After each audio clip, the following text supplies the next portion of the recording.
Hi everyone, I'm Haley Hester. I'm the outdoor coordinator here at Touch the Earth, and I'm here to tell you how to shoot the hooch this summer in different ways. If you've always wanted to try it, hopefully these videos can give you the information needed to get out there and do it.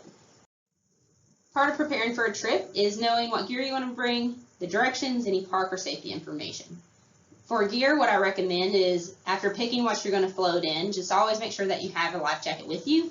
Chattahoochee rule is to have a life jacket on your vessel or your person at all times. If you are found on a float without one, you could get a ticket fine. So make sure you have a life jacket. And if you are wearing a life jacket, just a reminder, make sure that it's nice and snug on the different side buckles and shoulder straps if they have those, to the point that if you were to pull on these straps right here, it should not lift above your ears. If it does, you need to fashion it a little bit more tighter to make it secure and fit properly. Don't forget your water, snacks, sunscreen, and a change of clothes off the river. For directions, I put the put in and takeout for you here. The put in is Johnson's Ferry and the takeout is Powers Island.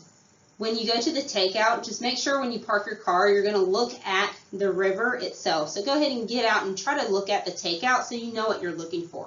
This particular takeout, you do have to walk down a short trail across a smaller stream to actually see it, and there's steps that go down. And in the next slide, you'll see a picture of what that looks like.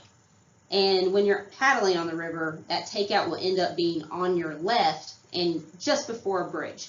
So those are things to be mindful of when you're putting your cars at the take in and take out to start your day. For park information, just make sure to check for any updates. I like to look at the National Park site to see if there's any closures that I didn't know about. And also it has any finer details about parking if you're curious for different directions. It is a $5 fee to park per day, or you can buy an annual pass and support the park. Last but not least is safety information, and that's again just looking at those takeouts when you get there, and then looking at water levels. Water levels is really important because you don't want to get on a river when it's too high, because you could lose control of your boat, or it could whisk you downstream pretty fast. And in some cases, the Chattahoochee, if it's too high, and you'll know when it's muddy and it looks like chocolate milk in the water, that's when it's pretty high, and you might want to avoid it then because it can be harder to get off the river just because the current is moving faster. I have attached in the next slide links to the American Whitewater Association, and they give information on when is great to run it and based off the CFS, which means the cubic foot per second that water moves downstream.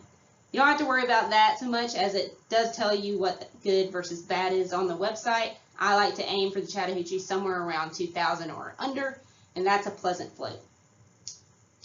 Hopefully you'll get out there and enjoy the sun.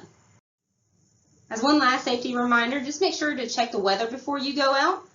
That is something that you want to look at, just because you don't want to get caught in a thunderstorm. Lightning is dangerous, so you just want to avoid that if possible. And then, of course, if you have any other follow-up questions, feel free to email me. The links are provided here for the water levels and the park information. I hope you get out and enjoy your summer, and tag us in any photos of you floating the river this season. Thanks.